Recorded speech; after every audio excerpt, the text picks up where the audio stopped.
And to further discuss this, I am being joined by CEO Asheer Dynamic Solutions, Muktar Mohammed. Hello, Muktar, and thank you so much for joining me on the news. Thank you for having me. Good afternoon. Good afternoon. Now, Muktar, how significant is President Tinubu's participation in the G20 Compact with Africa Conference for Nigeria's economic development? I mean, it's no better time than to go to G20 and tell them that you have a new president. You have new policies like what he was saying. You can come and do business with us as it used to be.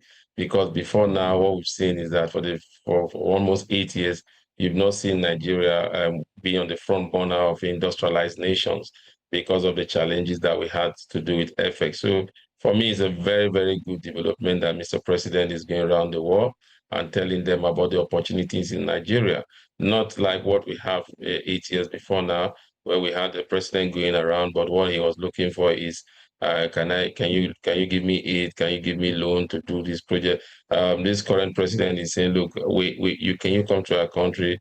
We have opportunity for you to do business in our country. You can make money, you pay us our taxes, you employ our youth.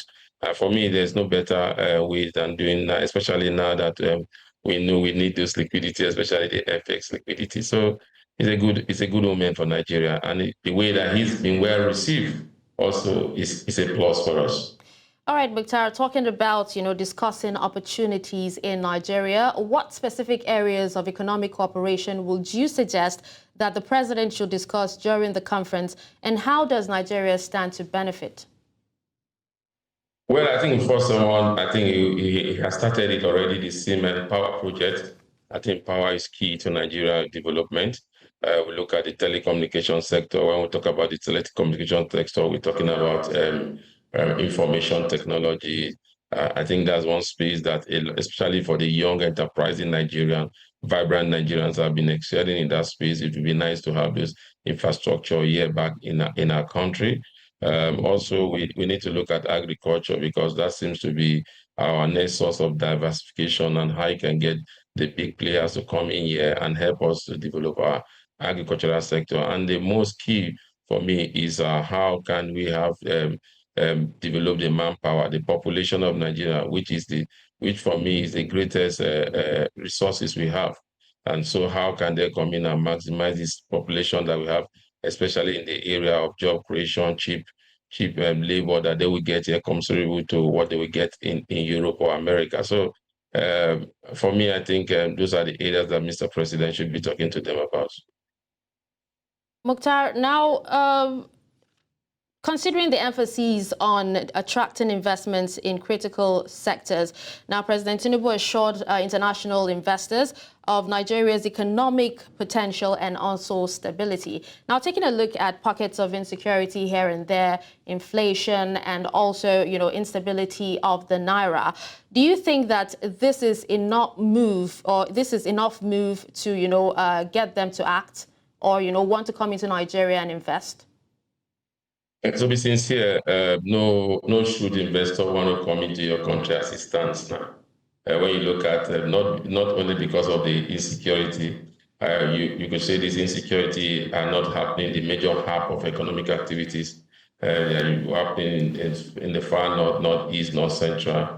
That's where you have a lot of banditry. Then in the south side, the oil thief, which the government is containing, is a global challenge.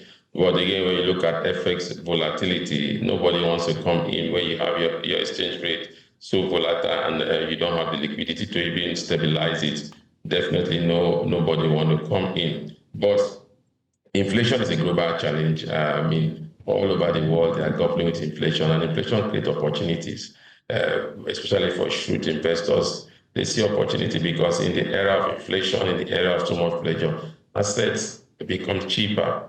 And so a lot of investors will be looking at getting assets either in Nigeria, and those assets could be in the sense of establishing businesses that will strive during inflation and will continue to strive after inflation. So inflation itself is not so much of a major challenge, but I think the major challenge, more why we're not getting those investors come into the country as it stands now, is because of the two-way exchange system, the volatility of the naira.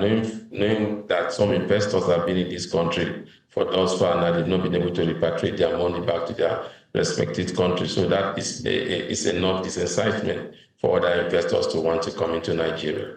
All right, Muktar, please don't go anywhere. Just stay with us. We'd love to connect with our correspondent who is at an event on marine and blue economy. And when we come back in a bit, we'd love to hear your thoughts on this as well.